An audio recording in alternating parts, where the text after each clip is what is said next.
important to this community and to this state. While it might seem easier to just throw in the towel, given the state of our society, and trust me, that thought has crossed my mind, I continue to have hope that what we are doing here is making a difference. And sometimes that difference is not even seen by us. It's the hearts and minds of countless people who have been changed because of the work we do here and have done since 1972. These past couple years have been interesting years in the pro-life movement. We have seen some of the most pro-life legislation our state has ever passed. Followed, yes, please. Unfortunately, that's been followed by some of the most devastating rulings our state has ever had. It's been a roller coaster of ups and downs, and I really hate roller coasters. Nevertheless, we have persisted for life. Iowans For Life exists to change the culture. We do it through education, advocacy, and most importantly, through prayer. We exist so young women experiencing an unplanned pregnancy would never consider abortion. How, you may ask?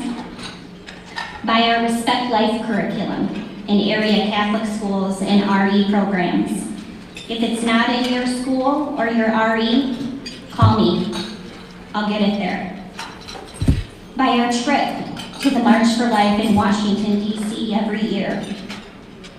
By our presence at the Iowa State Fair every year. By our advocacy at the Capitol pushing for pro-life legislation. By our speaking to groups and schools throughout the state with the message of life. And by our billboard campaign across the state of Iowa to combat Planned Parenthood's egregious billboards depicting such messages as abortion is just health care, or I had an abortion and I'm not apologizing. By our constant presence on social media, where increasingly our young people are getting their news and information, we have to be the beacon of light and source of truth for them to learn and grow. When I think things couldn't get any worse, I think about what our state would be like if IFL wasn't here.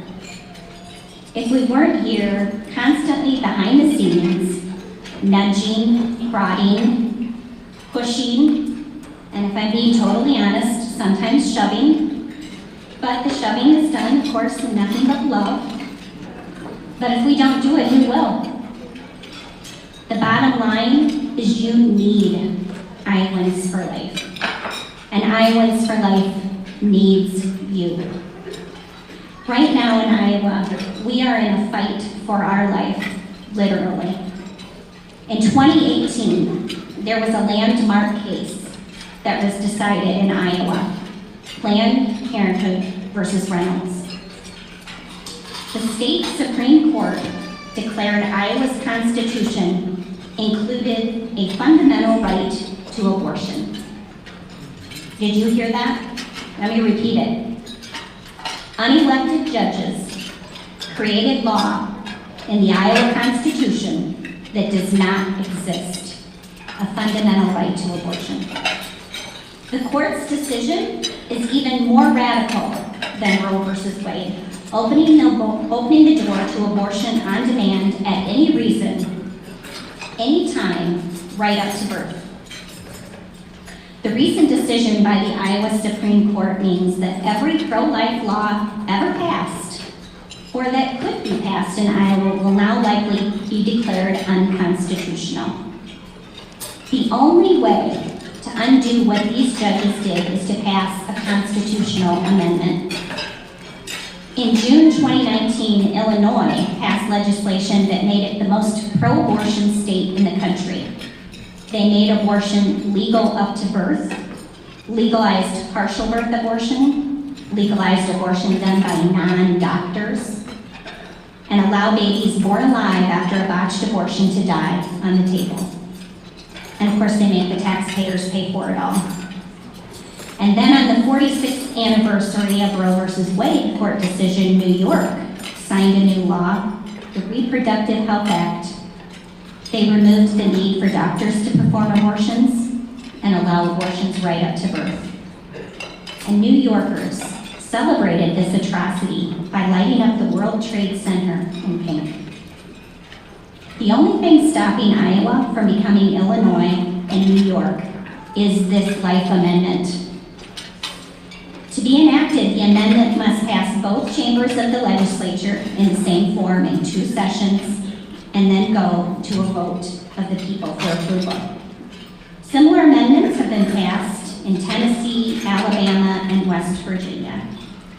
To say this is an uphill battle is an understatement.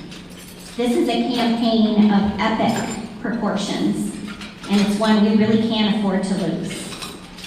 Because of this ruling by unelected activist judges legislating from the bench, our heartbeat bill that we worked so hard to pass was ruled unconstitutional. While we still have the 20-week abortion ban in the books in Iowa, it's only a matter of time before Planned Parenthood and the ACLU file a lawsuit. And if we have a fundamental right to abortion, we can't limit abortion in any way, and likely that can get struck down as well.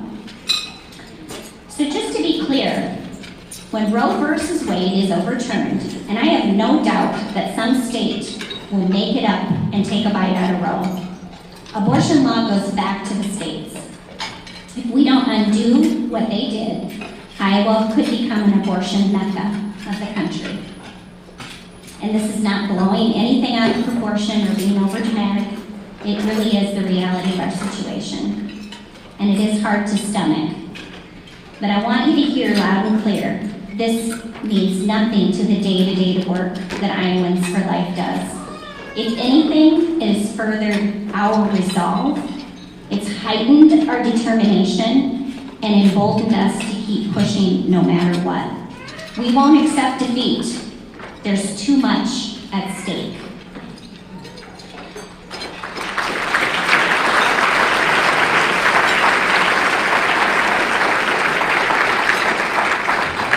As I said a few minutes ago, you're part of this team now too. And so we want you to further your resolve. We want you to be emboldened. We want you to step right next to us in this battle. If you do your part, rest assured we're going to do ours. How, you may ask? Well, I'm going to leave you with a quote that will hopefully help you. Corrie ten Boom, she was a Dutch watchmaker and later a writer, worked with her father, sister, and other family members to help many Jews escape the Nazi Holocaust during World War II. She hid them in her home. They were eventually caught and sent to a concentration camp. Her sister died there. Corrie was released, later found out was released due to a clerical error, and all the women in her camp were sent to the gas chamber. She says this, if you look at the world, you'll be distressed. If you look within, you'll be depressed. But if you look at Christ, you'll be at rest. Be at rest, my friends, and join us in Christ's name. Amen. Thank you.